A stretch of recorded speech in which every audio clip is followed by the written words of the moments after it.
I've been watching the debacle down south, and it's been occupying my mind. I'm trying to actually get my mind out of it.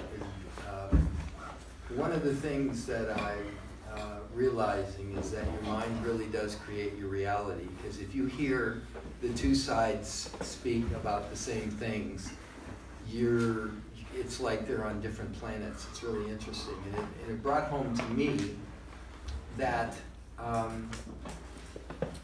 we are in the reality creating business. Our minds create our own reality. And sometimes, as there was a cartoon character named Pogo, he was a little possum in a swamp, and he once said, "We has met the enemy and they is us." And we are either our best friend, our own best friend, or our own worst enemy. Having been both in my lifetime, I'm witness to that. And it made me think about some things. Some of you have been maybe tuning into our InstaFace, which Alberta posts some wonderful things. And we tried to put things on there that remind actors that you've got to keep your mind right. You've got to stay strong. Not only get in the gym and get your body right or do whatever you do physically, which has nice health benefits as well, but to keep your mind strong. We're in the business alone, and rejection is personal, and there's a lot of it. And the people who are in our lives that don't understand this business sometimes inadvertently and with really great intentions contribute to our problems rather than just wholeheartedly support us. And that means we're isolated and alone. And I found myself gravitating toward people that we would engage in a mutual pity party, which is a really bad thing to do.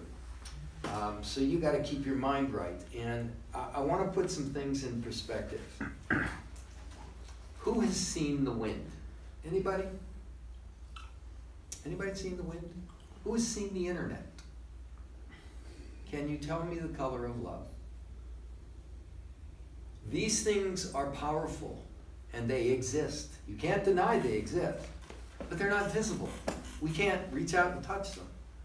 We can't even describe them to a great degree. So how do we know they exist?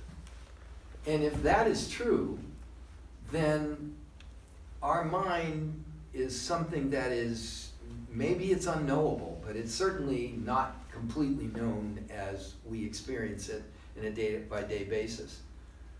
Faith and belief is the evidence of things unseen and the substance of things hoped for. And that's what we do, right? We keep the faith. Aligned with that faith and that belief that we have to have in order to succeed in anything, but particularly in this business, has to be a sense of determination and persistence and discipline. Those are not things that are, when people say, well, gee, I wish for or I want more of. Those are not things that normally people reach out for. They want more money, more cars, more jobs, more fame, adulation, sex, whatever, money. But nobody says, gee, I want more discipline. I want more persistence. But they are the most powerful forces in a human's life. Why does one person succeed over another? Why does, you look at this person and they don't really look like much, and yet they've got all this going for them? What is it? I'll tell you one thing they all have in common: persistence, determination, and an incredible core belief in oneself. How do you get that? Practice, man. It's the things we tell ourselves. It's easy when things are going good, right? Got that agent, got that gig, got lots of auditions, things going well, money in the bank. What about when that ain't the truth? What do you say to yourself then? Those are the important times. When there's nobody else, when you put your head down on that pillow, what do you say to yourself at the end of the night? You say you're fantastic and you're wonderful and you're terrific and handsome, healthy, full of energy, love, respected, and revered. Do you tell yourself that? If you don't, you should. When I came to LA, I was on fucking fire. I was in a hurry because I was already 38 years old. I got told you're too old countless times. And it didn't penetrate because I didn't believe it. I believed I was going to be successful. I had a beat up old Cadillac, and I went to LA, and there was no internet. There was no place to do this other than I wanted to get scenes. Somebody told me I needed scenes to do my work. So I drove, it's a 35-minute drive down to the USC campus, which is in a terrible neighborhood except for USC. It's a barrio, gangs and the whole 9 yards. But I drove down there and I went into the library, a film library, and I spent 8-9 hours a day transcribing scenes from the movie scripts that they had. They had them on something called microfiche, which is they took a picture and they filed it away in these little tapes that you run through a reader. There was no internet, there was no keyboard, no nothing. I took with a fucking yellow pad and my pen and wrote the goddamn scenes out. Hours and hours and hours. I had stacks of pads of scenes. Why did I do that? I wanted it. I wanted to be successful. And this was something I had to do. And then I started on a reading program. I would look in this paper that had every audition for Equity Waiver and non-equity and every other damn play. And you go down to Samuel French and all the plays would be laid out that they were doing. And I bought as many as I could buy.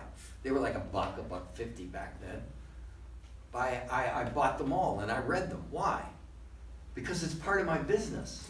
It was part of what I wanted to become. And I learned a lot about the structure of a play, of a scene. A lot of it confused me at first. I didn't understand it, but I learned. And I did it because I wanted to do it. And I put my hours in. And then I had 3 scenes a day. That was what I did. I got home from my shit job selling tools on the telephone to farmers back east that I started at 5 in the morning. And I got off at 11, and I had my first rehearsal at 11:30. I had my second one at 1:30, and I had my third at 3:30, every day. So, what do you want? What are you prepared to do? Discipline, persistence, determination, work ethic, they count. They make a difference. In this world, they're what separates the wheat from the chaff. Have you ever heard that saying that 95% of the work is done by 5% of the people? It's true in any profession. It used to be, it was a cliche in sales, but it's the same in this. 5% of the people in the business as actors make 95% of the money. You going to be in the 5% or not? That is the question. And the good news is that if you're willing to do this, if you have discipline, if you have the drive, if you want it bad enough, you can have it. You might not open a movie, you might not be De Niro or Meryl Streep, but you'll be a pretty damn good version and you'll have a career. They're looking for you. Absolutely. And if you don't believe that, you better do some self-examination, because they are.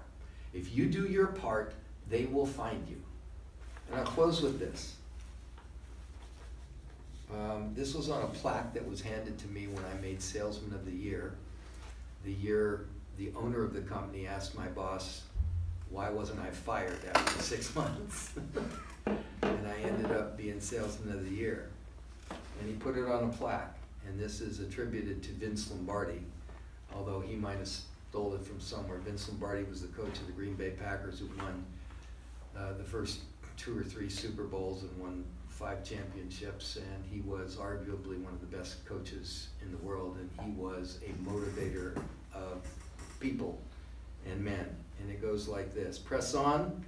Nothing in the world can take the place of persistence. Talent will not.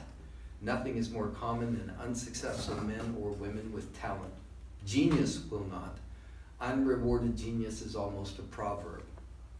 Education will not. The world is full of educated derelicts. Persistence and determination alone are omnipotent. Thanks for listening.